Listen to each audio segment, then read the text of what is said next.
دنیاوی رشتے اکثر سطحی سطح تک ہی مخلص ہوتے ہیں، جب تک آپ کے لیے حالات سازگار ہوتے ہیں۔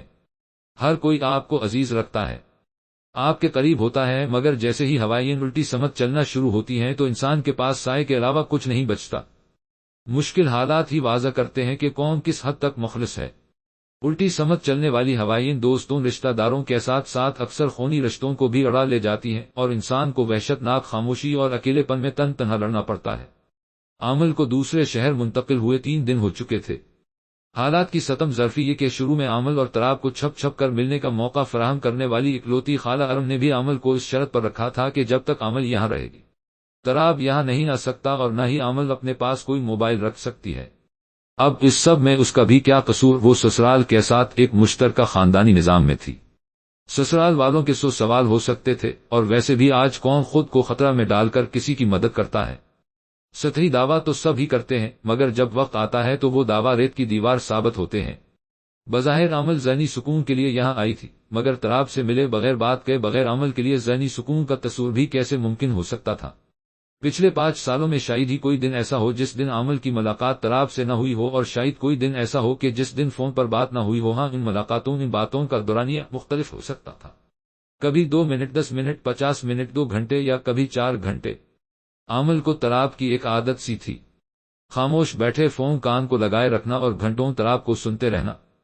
تراب کی طویل ترین گفتگو کے جواب میں ہمم کر کے خاموش ہو جانا، اور کبھی صرف ایک لمبا سانس۔ ایک ان پرذہنی پسماندہ احساس کمتری کا شکار لڑکی آخر کیا بات کر سکتی تھی؟ وہ صرف سنتی تھی۔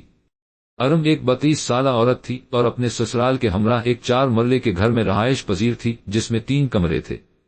ایک کمرہ ارم اور ایک کمرہ ارم کی شادہ شدہ نند کے پاس تھا، جس کی سسرال کے ساتھ اکثر لڑائی رہتی تھی، اس لیے وہ اپنے خاوند کے ساتھ اپنی ماں گھر ہی شفٹ ہو چکی تھی، اور باقی مانندہ تیسرے کمرے میں ارم کی بوڑھی ساس اور ارم کے 3 کنوارے دیور رہتے تھے، جو مہینے بعد ہی گھر آتے تھے۔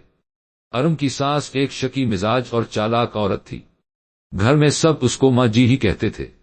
ماں جی کو ارم کے میکے بلکہ بھی پسند نہ تھے، کیونکہ ماں جی بارہا ارم سے مطالبہ کر چکی تھی کہ وہ اپنی کسی بھانجی کا رشتہ اس کے دوسرے بیٹے سے کروائے، مگر ارم ہر بار انکار کر چکی تھی، اس لیے ارم کے میکے سے کسی کا آنا ماں جی کو ذرا پسند نہ تھا۔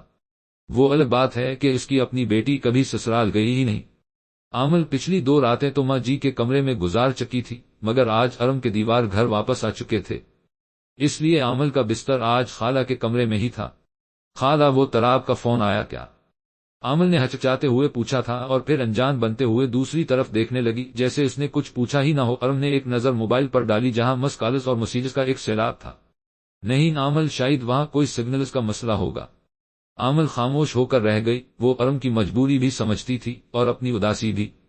کسی بھی شخص کو ذہنی سکون اسی وقت میسر ہو سکتا ہے جب وہ اپنے من پسند انسان کے ساتھ ہو، جہاں حالات کے مطابق ڈھلنا نہ ہو، بلکہ حالات کو اس شخص کے مطابق ڈھال دیا جائے۔ خالہ، میں چھت پر سو جاؤں کیا؟ عامل کچھ دیر بعد خاموشی توڑتی ہوئی بولی تھی، کیونکہ وہ کسی صورت بھی نہیں چاہتی تھی کہ اس کی وجہ سے کسی کی ذاتی زندگی میں خلا پیدا ہو۔ ارے نہیں عامل، وہاں رات کو سردی ہو جاتی ہے۔ خالہ، آپ کو پتا تو ہے مجھے پہلے ہی بہت گرمی لگتی ہے۔ نہیں عامل، پھر بھی۔ خالہ، کچھ نہیں ہوتا، میں چھت پر کھلی ہوا میں سو جاتی ہوں، یہاں مجھے نیند نہیں آئے گی۔ عامل نے اپنا بستر لپٹنا شروع کر دیا تھا۔ ارم نے ایک نظر عامل کی طرف دیکھا اور پھر خاموش ہو گئی، اور عامل اپنا بستر لے کر چھت پر چلی گئی، جہاں ٹھنڈی ہوا کے جھونکے اس کے انتظار میں تھے۔ ماں باپ کو اولاد سب سے بڑھ کر عزیز ہوتی ہے، مگر کبھی کبھار حالات ایسا رخ اختیار کر جاتے ہیں جہاں ماں باپ بھی جیسے رشتہ بھی انسان کو تنہا چھوڑ دیتے ہیں۔ شاید یہ قدرت کی طرف سے ایک امتحان ہی ہوتا ہے، ورنہ ماں باپ سے بڑھ کر مخلص کون ہو سکتا ہے؟ عامل 2 خاندانوں کی لڑائی کی بھینٹ چڑھ چکی تھی۔ ماں باپ بہن بھائیوں کے نزدیک وہ ماموں کی بیٹی تھی، مگر شاید وہ اس بات سے ناواقف تھے کہ دنیا کا کوئی بھی رشتہ حقیقی ماں اور باپ کی جگہ نہیں لے سکتا۔ عامل سرد رات میں کپ پاتی ہوئی گہرائی سوچوں میں گم تھی کہ کب کوئی اسے اپنائے گا، کب اس کا اپنا کوئی گھر ہوگا۔ عامل جاگ رہی ہو کیا؟ ارم چھت پر عامل کی چارپائی کے پاس کھڑی تھی۔ عامل نے رضائی سے سر باہر نکالا۔ یہ لو موبائل، صبح مجھے واپس کر دینا۔ ارم نے جلدی سے موبائل عامل کے بستر پر پھینکا اور جلدی سے واپس چلی گئی۔ شاید ارم کو بھی عامل کی بے بسی پر ترس آ گیا تھا۔ موبائل ملتے ہی عامل کے چہرے پر مسکراہٹ لوٹ آئی، اور سردی کی کپکاہٹ تراب سے بات کرنے کے شوق میں ہی ختم ہو گئی۔ کل ہو اللہ تراب نے درگاہ کے باہر دا پڑھی اور عادل کے ہمراہ درگاہ میں داخل ہو گیا۔ درگاہ میں آج رش معمول سے زیادہ تھا، کیونکہ آج بڑے پیر صاحب عرصے بعد اسٹیج پر جلوہ افروز تھے۔ تراب زمین پر باقی مریدین کے پاس ہی بیٹھ گیا تھا اور عادل حسب روایت اسٹیج کے قریب جا کر تمام پیروں کے ہاتھ چومنے لگا۔ پیر انور قادری اسٹیج سے خطاب کر رہا تھا اور تراب ہر بات پر زیر لب مسکرا رہا تھا۔ اسلام کے ہر فیصلے میں کوئی مصلحت موجود ہے۔ جب تک ہم اللہ اس کے رسول کی بات مانتے ہیں تب تک ہم کامیاب ہیں۔ کوئی بھی مشکل ہماری رائے میں حائل نہیں ہو سکتی۔ جس طرح نماز، روزہ، زکات و تین ضروری ہے، اسی طرح اقامت دین اور تبلیغ دین بھی ضروری ہے۔ ہر دور میں اسلام کو کسی نہ کسی فتنے کا سامنا رہا ہے اور اللہ کے نیک بندے ولی اللہ ہر دور میں ان فتنوں کا خاتمہ کرتے رہے ہیں۔ آج کل فتنہ الحاد عروج پر ہے۔ مشال جیسی واہیات عورتیں آج کی نوجوان نسل کو اسلام سے دور کر رہی ہیں۔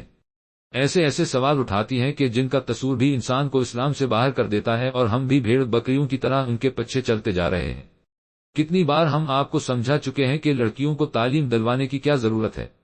لڑکی ایک بوجھ ہے اور یہ بوجھ تب اترتا ہے جب لڑکی کی شادی کر دی جاتی ہے، تو بجائے اس بوجھ کو سر پر رکھنے کے جلد سے جلد لڑکیوں کی شادی کر دینی چاہیے، تاکہ مرد و عورت کا اختلاط کم سے کم ہو۔ عورت کمزور دل و دماغ کی مالک ہوتی ہے، اور یہ مغرب کے ایجنٹ اسلام کے دشمن ہماری بہن بیٹوں کو خراب کر رہے ہیں۔ تو آج سے یہ فتوی جاری کیا جاتا ہے کہ لڑکی کو دنیاوی بالخصوص سائنسی تعلیم دلوانا حرام ہے، اور بڑے پیر صاحب کے حکم کے مطابق ہم اس واہیات ملحدہ عورت مشال پر FIR کٹوائیں گے اور سخت سے سخت سزا دلوائیں گے، تاکہ آئندہ اس طرح کے سوالات ہی پیدا نہ ہوں۔ پیر انور قادری خطاب ختم کر کے نیچے بیٹھ گئے۔ اب بڑے پیر سرکار حاکم علی شاہ کے خطاب کی باری تھی، مگر پیر صاحب کے اٹھنے سے پہلے تراب اپنی جگہ سے اٹھ کھڑا تھا۔ پیر صاحب، میرا ایک سوال ہے، اگر آپ اجازت دیں تو۔ سرکار، یہ وہی لڑکا ہے تراب جو لوگوں کو درگاہ کے خلاف ابھرتا ہے؟ انور شاہ نے حاکم شاہ کے کان میں سرگوشی کی اور پھر حاکم شاہ کے اشارے پر انور شاہ تراب کی طرف متوجہ ہوا۔ پیر صاحب، سوالات سے پریشان وہ ہوتا ہے جس کو جواب نہ آتے ہوں۔ کیا آپ کو نہیں لگتا کہ آپ کو مشال پر مقدمہ درج کرنے کی بجائے اس کے سوالات کا جواب دینا چاہیے، تاکہ اس فتنے کو جڑ سے ہی ختم کیا جا سکے؟ نہ تو کسی کی آواز کو بزور بازو روکا جا سکتا ہے اور نہ کسی کے ذہن کو کنٹرول کیا جا سکتا ہے۔ دوسری چیز کہ آپ کس طرح ایک واقعہ یا ایک انسان کے انفرادی عمل کو بنیاد بنا کر ایک پوری جنس سے تعلیم حاصل کرنے کا حق چھین سکتے ہیں؟ کیا آپ کو نہیں لگتا کہ ان حرکات سے مشال کے موقف کو تقویت ملے گی؟ تراب دوران سوال مسلسل مریدوں کی طرف دیکھ رہا تھا جو عجیب نظروں سے تراب کو گھور رہے تھے۔ ہم کیوں جواب دیں؟ کوئی بھی دوسرے دن اسلام پر اعتراض شروع کر دے تو کیا ہم ان کے سوالات کے جواب دیتے رہیں گے؟ اسلام اپنی طاقت رکھتا ہے اور اپنی حکمایت بزور شمشیر منوا سکتا ہے۔ جس طرح کے سوالات مشال کرتی ہیں وہ خلاف شریعت ہیں۔ شریعت میں جب یہ سوال جائز ہی نہیں تو ہم ان کا جواب ہی کیوں دیں؟ اور ویسے بھی لڑکے، تمہیں کون نہیں جانتا کہ تم اس درگاہ کے خلاف کس طرح لوگوں کو ابھارتے ہو؟ تم جیسے لوگ چار جماعتیں پڑھ کر خود کو بہت بڑا عالم سمجھ بیٹھتے ہیں اور نادانی میں اسلام مخالف سرگرمیوں کا حصہ بن جاتے ہیں۔ بڑے پیر صاحب نے جب عورتوں کا یونیورسٹی جانا حرام قرار دے دیا تو پھر تم کون ہوتے ہو اس فتوی پر سوال اٹھانے والے؟ عورت کو تعلیم دلوانا محض پیسے اور وقت کا ضیاع ہے، بےہودگی بے پردگی الگ سے، اور ویسے بھی عورت کو اعلیٰ تعلیم دلوا کر کیا حاصل کر پاؤ گے؟ اللہ نے کمانے کی ذمہ داری اور طاقت مرد کو دی ہے۔ پیر صاحب، انسان کے بچے اور جانور کے بچے میں بنیادی فرق یہی ہے کہ انسان کا بچہ بچپن سے ہی سوال کرنا شروع کر دیتا ہے، اماں یہ کیا ہے، اماں وہ کیا ہے۔ اس لیے ماں کا پڑھا لکھا ہونا ضروری ہے۔ ماں ان پڑھ ہوگی تو بچہ زدی ہوگا، اور جب بچہ زدی ہو تو وہ جاہل ہی رہ جائے گا، اور یوں آپ عورت کو ان پڑھ رکھ کر مرد کی جاہلیت کی بنیاد رکھ دیں گے، اور عورت سے تعلیم چھین کر آپ پورا معاشرہ ہی جاہل بنا دیں گے۔ اور ان حالات میں جب کوئی اکا دکا عورت پڑھ جائے تو وہ خود بخود مشال کے نظریات سے متاثر ہو جائے۔ تراب، تمہارے بنیادی نظریات ہی غلط ہیں۔ جب تک درگاہ والے پیر کی ہاتھ ہماری پشت پر ہے، مشال جیسے لوگوں کے لیے ہم کافی ہیں۔ تم اسلام کے بنیادی تصورات سے ہی غافل ہو۔ کیا تم درگاہ کے پیر کے زندہ ہونے پر اعتبار رکھتے ہو؟ کیا تم یہ عقیدہ نہیں رکھتے کہ یہ پیر ہماری مدد کو نہیں پہنچ سکتے اور نہ ہی ہمیں رزق فراہم کرتے ہیں؟ تم تو بنیادی طور پر ہی اسلام کے مخالف ہو، تو ہم تمہارے دلائل کو کیوں کر خاطر میں لائیں؟ پیر انور قادری نے نہایت ہی چالاکی سے گفتگو کا موضوع تبدیل کر دیا تھا تاکہ تراب کی درگاہ مخالف بیان بازی سے مریدین تراب سے متنفر ہو سکے۔ میں بھی وہ کلمہ پڑھتا ہوں جو آپ نے پڑھ رکھا ہے۔ فرق صرف یہی ہے کہ آپ کہتے ہیں کہ غیر اللہ سے مدد مانگی جا سکتی ہے، مگر میں کہتا ہوں کہ اللہ کے سوا کوئی مدد کو نہیں پہنچ سکتا، جس طرح بغیر سیڑھی کے چھت پر نہیں چڑھا جا سکتا، بغیر پل کے دریا پار نہیں کیا جا سکتا، اسی طرح بغیر پیر کامل کے اللہ تک نہیں پہنچا جا سکتا۔ پیر کامل اللہ تک پہنچنے کی سیڑھی ہے اور یہ مشکل وقت میں اپنے مریدین کی مدد کو بھی پہنچ جاتے ہیں۔ اگر تم کہتے ہو کہ اللہ کے سوا کسی سے مدد مانگنا حرام ہے تو بتاؤ، جب تم اپنی ماں سے پانی مانگتے ہو تو وہ کیسے حلال ہوا؟ تم نے ماں سے روٹی یا پانی کیوں مانگا؟ تم ڈائریکٹ اللہ سے مانگتے۔ ہم بیمار ہو جائیں تو ڈاکٹر کی مدد کیوں لیتے ہیں؟ کیا ماں سے روٹی مانگنا اور ڈاکٹر سے مدد مانگنا بھی حرام ہے؟ یقیناً ہر باشعور شخص کہے گا، جس طرح ڈاکٹر ایک وسیلہ ہے، اسی طرح پیر کامل بھی تو وسیلہ ہے، اور جب ڈاکٹر مدد کو پہنچ سکتا ہے تو پیر کامل کیوں نہیں پہنچ سکتا؟ پیر صاحب، آپ دو مختلف باتوں کو مکس کر کے اپنی مرضی کا مطلب نکال رہے ہیں۔ جب ہم ماں سے روٹی مانگتے ہیں یا ڈاکٹر سے مدد لیتے ہیں تو اس وقت ماں یا ڈاکٹر تو ہمارے سامنے موجود ہوتا ہے، مگر جب ہم کسی پیر سے مدد مانگتے ہیں تو کیا وہ وہاں موجود ہوتا ہے؟ فرض کریں کہ آپ کی ماں دوسرے شہر میں موجود ہے اور آپ اپنے گھر بیٹھ کر اس سے کھانا مانگے تو کیا آپ کو مل سکتا ہے؟ ہرگز نہیں۔ جن افراد سے آپ مانگتے ہیں وہ تو حاضر ہے ہی نہیں، جبکہ مثال آپ ان کی دے رہے ہیں جو حاضر ہیں۔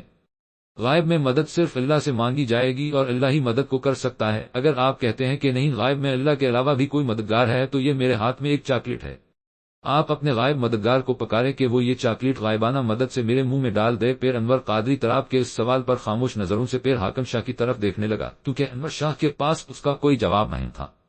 حاکم شاہ، جو تب سے خاموش بیٹھا تھا، نے اپنی لمبی زلفوں کو ہاتھ کی مدد سے ماتھے سے ہٹایا اور ہاتھ میں پکڑی تسبیح کو تراب کی طرف زور سے پھنکا۔ تسبیح تراب کے ہاتھ پر لگی اور چاکلیٹ زمین پر جا گئی۔